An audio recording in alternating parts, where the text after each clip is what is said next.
Buongiorno e benvenuti a riscoprire la Mesopotamia. Nella scorsa puntata dedicata agli scavi archeologici italiani in Iraq abbiamo visto come si svolge la giornata tipo all'interno dello scavo. Ma che strumenti usano gli archeologi? La professoressa Pizzimenti dell'Università di Pisa ci parlerà degli utensili e dei software che vengono utilizzati dagli archeologi che stanno scavando l'antica Mesopotamia. Buona visione! L'archeologia è una disciplina che prevede al suo interno una molteplicità di attività, di cui lo scavo archeologico è possibile considerarla l'attività principale che sottende un po' a tutto il mondo archeologico, perché lo scavo è l'attività che ci permette di raccogliere i dati che poi in seguito sarà possibile analizzare con differenti tecniche e metodologie e studiare per poter rispondere a tutte le domande che si possono fare sulle civiltà antiche. Lo scavo è quindi un'attività che è in comune con tutto il mondo archeologico, indipendentemente dal periodo che si va a indagare, indipendentemente dall'area geografica che si va a indagare ed ovviamente, nonostante sia un'attività che accomuna tutto il mondo dell'archeologia, è anche altrettanto vero che la metodologia di scavo e alcune tecniche e particolari tipologie di approccio possono differire a seconda di dove si va a lavorare,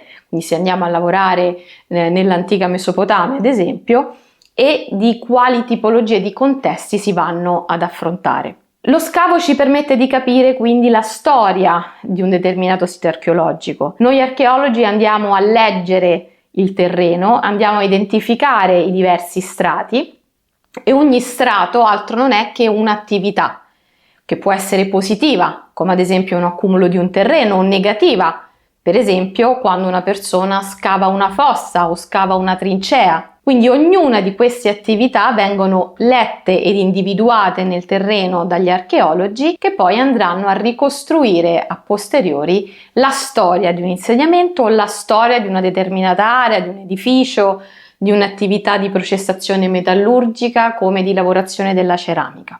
Per poter leggere il terreno vengono utilizzati varie strumentazioni, alcune delle quali sono comuni anche ad attività diverse rispetto all'archeologia. Parliamo della pala, del piccone o della carriola, che sarebbe stato difficile portare qui in questa occasione, ma che confido tutti abbiano ben presenti nel loro immaginario. Ma se dovessimo individuare uno strumento che si può considerare il principe della strumentazione archeologica, lo strumento che ogni archeologo ha con sé sempre, questo altro non è che la cazzuola inglese.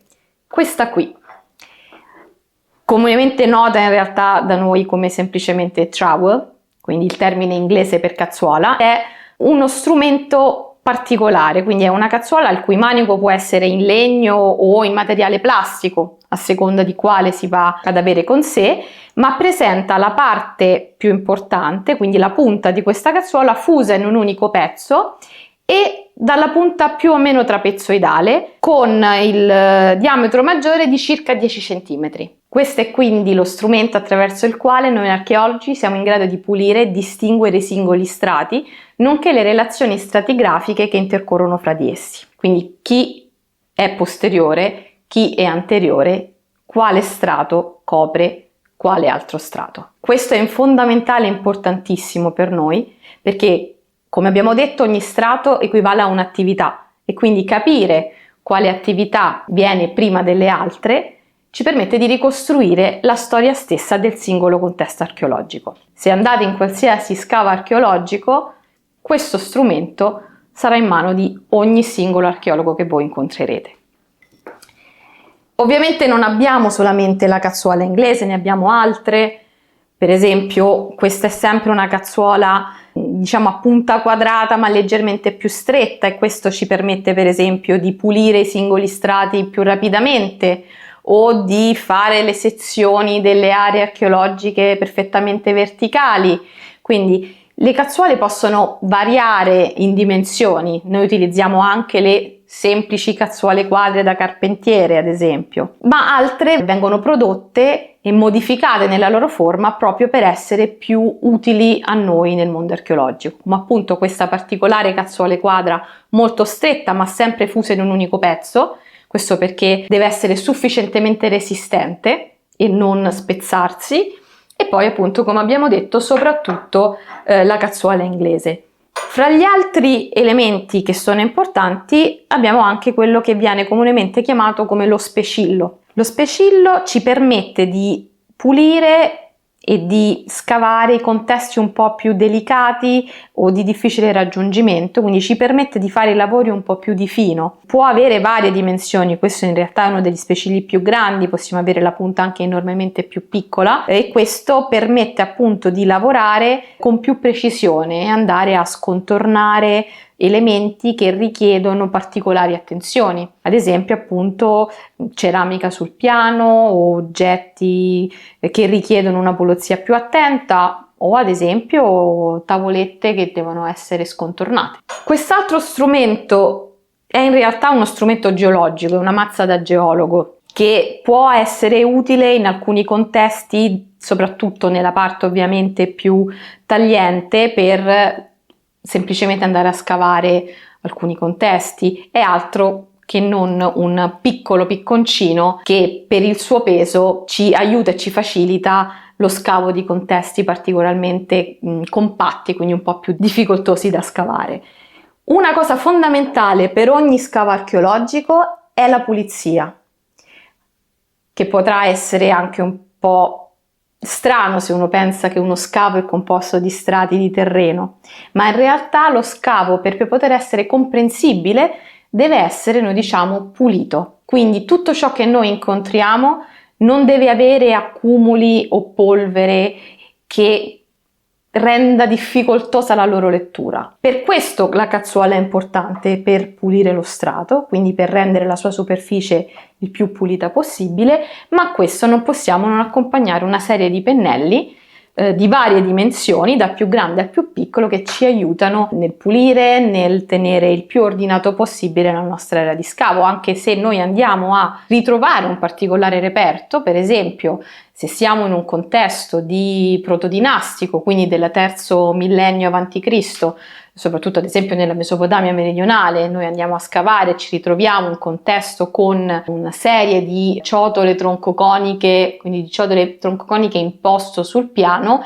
noi dovremo riuscire a liberare tutte queste ceramiche lasciandole in posto. Ecco qui che ci aiuta il nostro specillo, perché ci permetterà di raggiungere facilmente interstizi di piccole dimensioni, e assieme all'aiuto dei nostri pennelli riusciremo a rendere tutto il contesto pulito e perfettamente leggibile per la successiva documentazione. Ultimo strumento o gruppo di strumenti che vi mostro sono i cosiddetti set dentistici, che sono esattamente una serie di piccoli bisturi o di piccoli scovolini che servono ancora una volta per pulire elementi e contesti di difficile raggiungimento che richiedono una maggiore precisione, o contesti molto particolari come ad esempio i contesti funerari. Nel momento in cui noi andiamo a scavare delle tombe, ecco che dovremo pulire lo scheletro in maniera molto precisa e ogni singolo osso, e di conseguenza questo tipo di set ci aiuta a rimuovere ogni piccolo elemento di terreno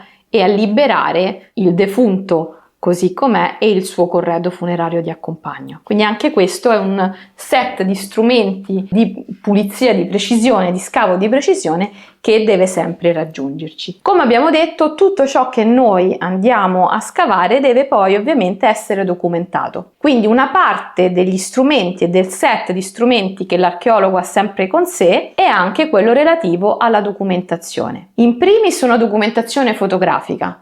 Tutto ciò che noi rimuoviamo deve essere documentato, perché lo scavo è un'attività distruttiva, nel senso che non è replicabile. Nel momento in cui io scavo e rimuovo uno strato, quello strato non potrà mai più tornare al suo posto. Di conseguenza io, prima di rimuoverlo, lo devo documentare appieno. In primis con una documentazione fotografica, e quindi ecco qui che le nostre macchine fotografiche vengono in nostro aiuto. Documentazione fotografica che deve essere il più possibile anche leggibile, quindi mi serve un riferimento metrico. Questo riferimento metrico io riesco ad ottenerlo grazie all'aiuto di metrini, che possono essere come questi ad L, molto comodi perché possono tenersi tranquillamente da soli ed essere letti in maniera molto molto semplice, quindi metrini ad L di varie dimensioni a seconda di cosa io devo documentare, quindi avrò un 50 cm, un 40, un 30, un 20, un 10 fino anche a un 5 per i piccoli dettagli, o dei semplici metrini piatti. Dipende tutto da cosa io devo andare a fotografare, ma è fondamentale aver sempre un riferimento metrico, così che la foto sia leggibile da chi non ha mai visto quel contesto. Oltre al riferimento metrico, io ho necessità di localizzare la mia foto nello spazio. Di conseguenza è importante aver sempre indicato dove è il nord e quindi avremo le nostre frecce per il nord, anch'esse di varie dimensioni a seconda di cosa noi andiamo a fotografare, se un'area nel suo contesto più globale, se un singolo strato, se un contesto, se una stanza, se un edificio o se un particolare, come ad esempio un vaso che poggia direttamente sul piano. In quel caso ovviamente la mia scelta del metrino da utilizzare sarà di comune accordo con ciò che io devo fotografare. L'altro tipo di documentazione che mi sarà necessaria è ovviamente una documentazione di natura topografica. Quindi io dovrò fare una planimetria, un overlay, cioè un disegno perfettamente in scala di ciò che io andrò a rimuovere o di ciò che io lascio ma ho ritrovato. Quindi tutto ciò che io ritrovo lo devo documentare anche graficamente tramite una planimetria, un disegno, uno schizzo. E qui però possiamo vedere una grande differenza rispetto a un passato prima dell'epoca digitale. Originariamente tutto ciò che si andava a recuperare, tutto ciò che si ritrovava, veniva disegnato a mano e si utilizzavano quindi metri, metrelle, fili a piombo e si andava ad utilizzare il cosiddetto sistema anche della trilaterazione.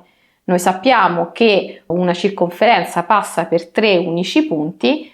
Utilizzando questo principio e prendendo 2 punti fissi di cui noi conosciamo la precisa localizzazione e la distanza fra di essi, possiamo disegnare, prendendo le misure da suddetti punti tramite delle metrelle, andare a riprodurre quello che noi abbiamo ritrovato. Ovviamente questi punti devono essere perfettamente piazzati nello spazio e qui abbiamo in nostro aiuto la stazione totale.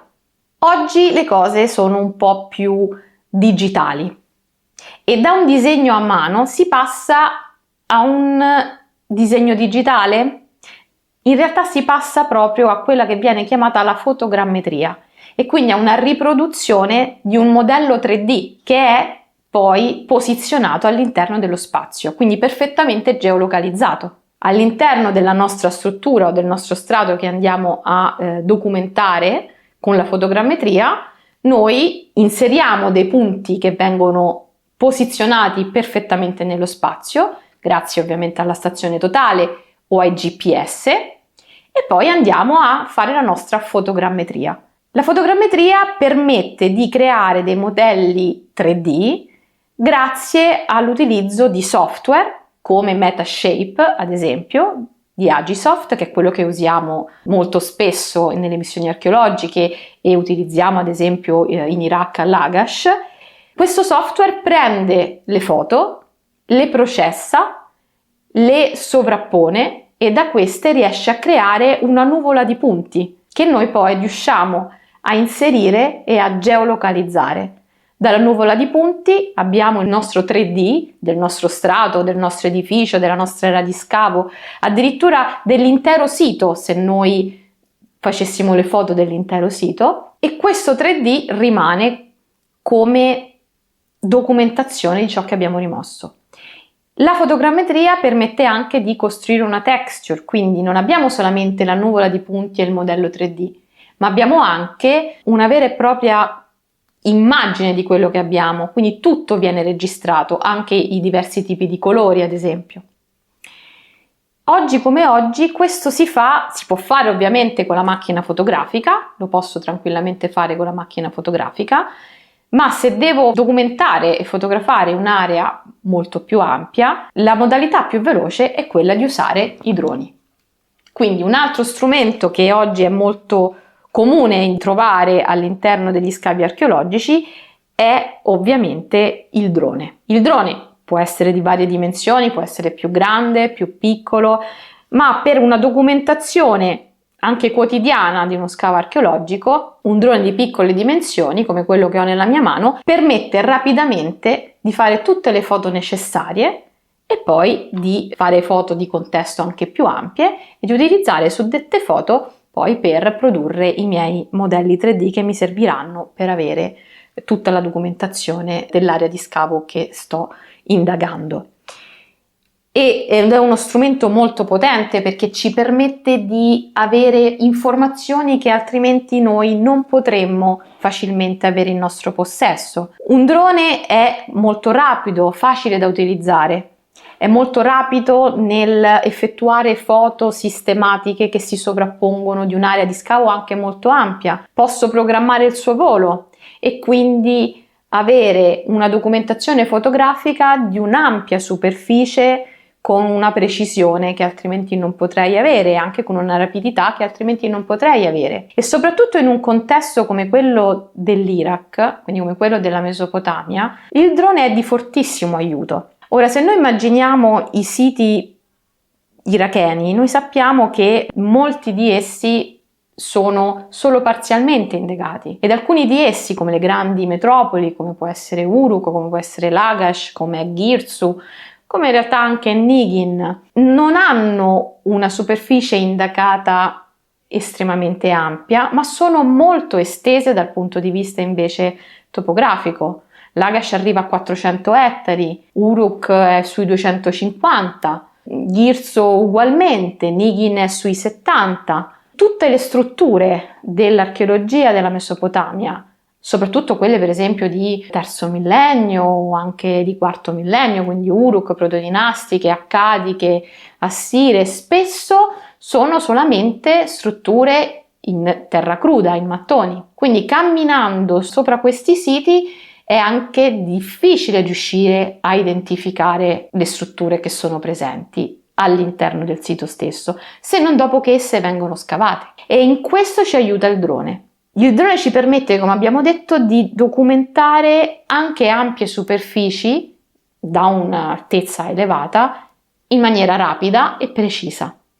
E con appunto l'utilizzo di software fotogrammetrici noi possiamo comporre queste foto, creare modelli 3D e dai modelli 3D estrapolare le cosiddette ortofoto, quindi delle foto ortorettificate, quindi le cui dimensioni vengono automaticamente sistemate dal software perché siano precise, quindi poi sono immagini che si possono utilizzare per prendere dimensioni anche in seguito, possono essere posizionate in software come QGIS ad esempio, o ArcGIS, possono essere posizionate in AutoCAD, ci si può lavorare sopra per fare piante. Ecco, facendo i voli di drone in un'area non investigata, dopo una giornata di pioggia abbondante, il drone ci permette di avere alcune informazioni aggiuntive. Quando un sito come quelli mesopotamici vede l'avvento della pioggia, il terreno stesso si imbeve d'acqua, ma ovviamente abbiamo composizioni diverse. Le strutture in mattoni crudi avranno una composizione diversa da quella degli strati che riempiranno i singoli vani o esterni ai singoli vani. Esiste una proprietà che è la capillarità, che dipende dalla composizione della terra stessa. Una volta che la pioggia imbeve il terreno, subito dopo comincia a evaporare e quindi si asciugherà con tempistiche diverse a seconda della caratteristica del terreno. Di conseguenza, dopo un po' di tempo, quando il terreno inizia ad asciugarsi, io posso vedere, fotografando e quindi avendo un'ortofoto di tutta una parte del mio sito, le strutture che mi emergono dal terreno semplicemente perché i colori sono diversi, I muri avranno un colore diverso dai riempimenti dei singoli vani, ad esempio. Questo perché i terreni saranno differenti, una parte sarà più bagnata, il resto di meno perché l'acqua avrà evaporato più facilmente, e questi contrasti di colore mi permettono di leggere tutta quanta la superficie, di avere un'idea di quali strutture posso avere direttamente a livello del mio piano di calpestio o poco sotto. Questa è una possibilità molto potente per chi lavora in Iraq, perché facilmente forse è una parola grossa, ma semplicemente con un volo di drone programmato al momento giusto, io posso avere una immagine di quello che ho all'interno del mio sito e di conseguenza posso programmare i miei interventi in determinate aree del sito a seconda di quello che io ho. Potrò vedere interi edifici, isolati, strade, semplicemente tramite un volo di drone e poi una processazione dei dati tramite software appositi.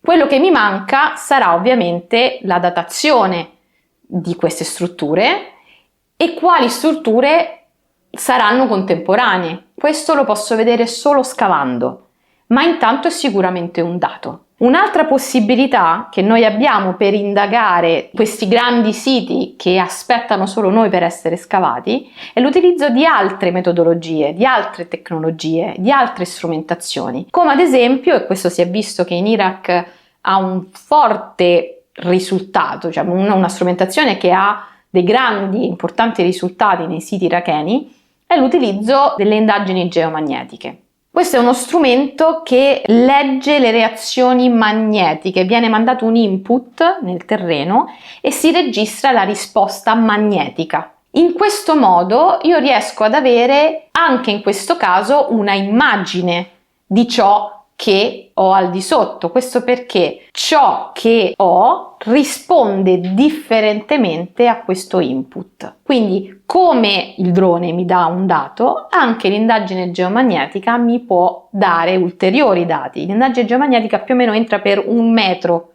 diciamo, dal piano di calpestio, 1 metro di profondità.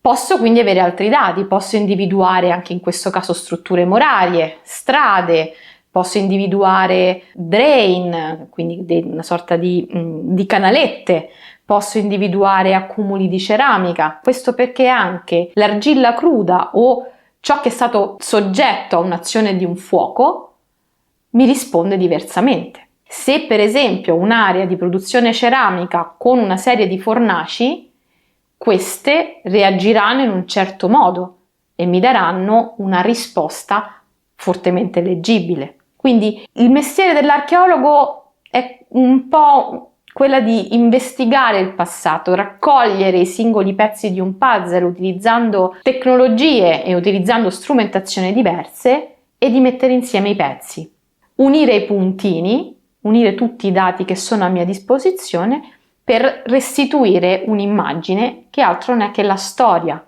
del sito. A questo proposito non ci possiamo dimenticare che l'archeologia non è solamente scavare un sito, scavare un'area, leggere gli strati e leggere la terra. È anche studiare i materiali e fra i materiali abbiamo varie tipologie di oggetti. Possiamo avere coroplastica, quindi statuine fittili, possiamo avere perline, possiamo avere metallurgia, quindi bronzo, ferro, possiamo avere i sigilli, possiamo avere le cretule, insomma il panorama degli oggetti che si possono ritrovare sono tantissimi, ma uno degli elementi di cultura materiale che noi archeologi ci troviamo a studiare e con cui ci dobbiamo confrontare in maniera molto forte è quella della ceramica, ovviamente. Ed ecco qui che gli strumenti a nostra disposizione per studiare gli oggetti fanno parte dell'armamentario che l'archeologo porta sempre con sé. E allora abbiamo ad esempio il pettine, che ci permette di andare a disegnare manualmente il profilo di un oggetto. Se io dovessi ad esempio disegnare il profilo di questo metro, vado a premere e ad avere quello che è il risultato. Poi andando a posizionarlo precisamente sul foglio riesco a costruire il profilo. Ora il disegno ovviamente tecnico della ceramica o degli oggetti è un argomento molto più ampio che avrebbe necessità di molto più tempo, ma questo è uno degli strumenti che l'archeologo ha sempre a disposizione, perché chi lavora all'interno dei cantieri archeologici non solo scava, quindi non è solo un archeologo da campo, ma studia quello che ha ritrovato. Quindi deve anche essere in grado di lavorare con i materiali. Può aver necessità di vedere meglio il colore della ceramica, quindi può aver necessità di utilizzare una pinza per staccare un piccolo pezzo e vedere il colore dell'impasto o la tipologia dell'impasto per poterlo catalogare al meglio. Può aver necessità di una ballerina per andare a prendere delle dimensioni dove con 1 metro non potrebbe arrivare, con un righello non potrebbe arrivare. Può avere la necessità di prendere delle misure tramite il calibro e quindi andare a leggere precisamente quant'è la misura di ogni singola parte di un frammento ceramico, di un orlo, una parete o anche di un oggetto, quindi quanto è alto, quanto è largo, quanto è spesso, e per questo di solito il calibro è lo strumento che viene maggiormente usato. O può avere la necessità di registrare un colore. Ora, i colori, per quel che riguarda il mondo della ceramica ad esempio, ma in realtà anche in generale del suolo, sono stati canonizzati. Noi utilizziamo quella che viene chiamata la tavola Mansell. Mansell ha catalogato tutti i colori che sono riscontrabili e ogni singolo colore o sfumatura ha un preciso codice. Fino a qualche anno fa, ovviamente, la tavola Mansell era una tavola cartacea con tutta una serie di colori e poi si andava a confrontare ciò che doveva essere catalogato con questa tavola cartacea. Oggi tutto è più semplice perché è stato formulato un Mansell elettronico con un piccolo obiettivo, viene posto ciò che deve essere registrato sotto questo obiettivo, si fa processare lo strumento e lo strumento ci dice esattamente il colore di riferimento. Questo non solo rende più facile e più veloce l'attività di individuazione del colore, ma permette anche di eliminare l'errore umano, perché se io vado a cercarmi un colore su una tavola cartacea, vi è comunque la mia percezione del colore che sarà diversa da quella di un'altra persona. Uno strumento mi elimina l'errore umano, quindi indipendentemente da chi prenderà la misurazione, il risultato non cambierà. E questo è fondamentale nel momento in cui dobbiamo andare poi in successiva a studiare quelli che sono gli elementi di cultura materiale che noi andiamo a recuperare all'interno di un cantiere archeologico. C'è un'ultima cosa da tenere in considerazione. Non abbiamo solamente la cultura materiale, la topografia, lo scavo di per sé. Un'altra parte importante dello scavo archeologico è la parte relativa alle analisi. Quello che si recupera oggi non sono solamente gli oggetti o la ceramica, ma si tenta di ricostruire l'intero contesto nella sua interezza. Quindi si vanno a recuperare tutti gli elementi necessari per ricostruire il contesto in tutte le sue sfumature. Quindi avremo gli oggetti, sicuramente la cultura materiale, ognuna delle quali si riferisce a una singola attività, quindi a un singolo strato che noi avremo identificato.